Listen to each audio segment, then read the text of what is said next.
Shifting demographics in the state of Texas for many, many years now have convinced Democrats that the next election cycle, whoo boy, we're going to flip Texas, we're going to turn it blue.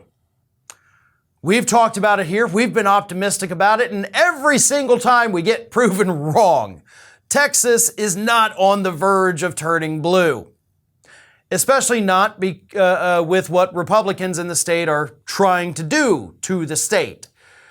Multiple different bills have been filed by Republicans who control the state of Texas to basically make sure that we don't get more Democrats coming here and voting.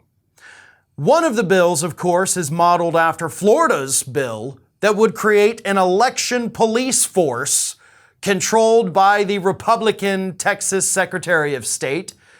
And it would have the ability, just like the one here in Florida, to go investigate all of the voter fraud, to make arrests so that Greg Abbott could do a grand press conference like Ron DeSantis did here in Florida, boast about all the people that they arrested, and hope that nobody pays attention when it's revealed that all of those charges have either been dropped or completely fallen apart.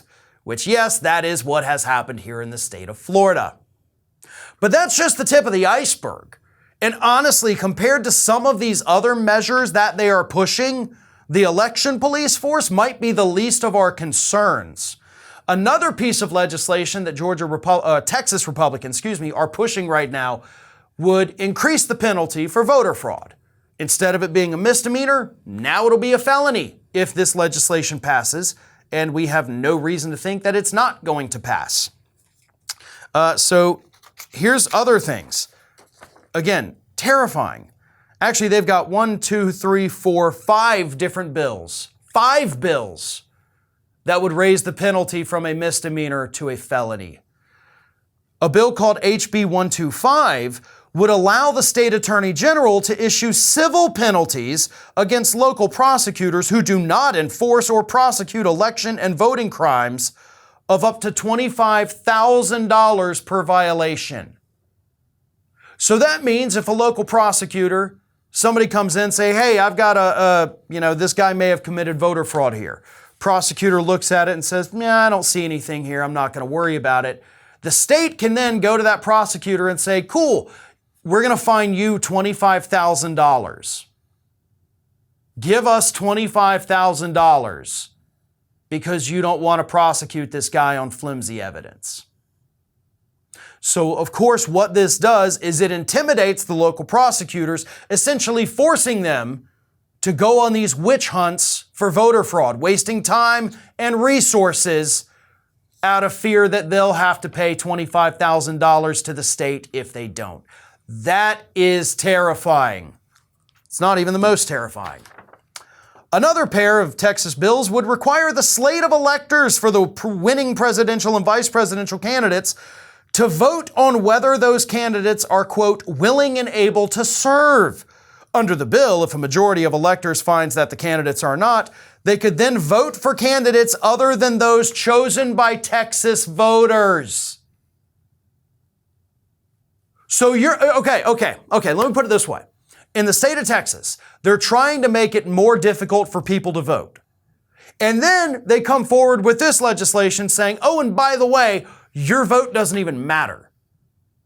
Because at the end of the day, if all these electors, based on your votes, then look at the candidates and like, no, this dude's nuts. We're not going to do him. Guys, you want to vote for somebody else? All right, let's do that. Your vote doesn't matter in Texas. Your vote won't matter in the state of Texas. And again, that's a good way to guarantee that the state stays red forever. But if we're being honest here, and listen, we know exactly why, are they willing and able to do it? That is a direct attack at Joe Biden and his age. Another one. Yet another bill would change Texas' open primary system to a closed system, meaning that primary voters could vote only in the primary elections for the political party they're registered with, and would make it a felony crime for voters who vote or attempt to vote in another party's primary. A felony! Like if you're an independent, registered independent in Texas, and you're like, you know what, I'm going to go vote in the Republican primary, you've just committed a felony. This is insane. This may be one of the most insane stories I think I've talked about in a very long time. But it's what the state of Texas is doing, and they're doing it to protect the Republicans in the state and to intimidate people into not showing up to vote. And by people, of course, I mean the Democrats. That's the people they don't want voting. This is Hattie. Hattie wants to know why you have not subscribed to our channel. You obviously like our videos, so do us a favor and subscribe.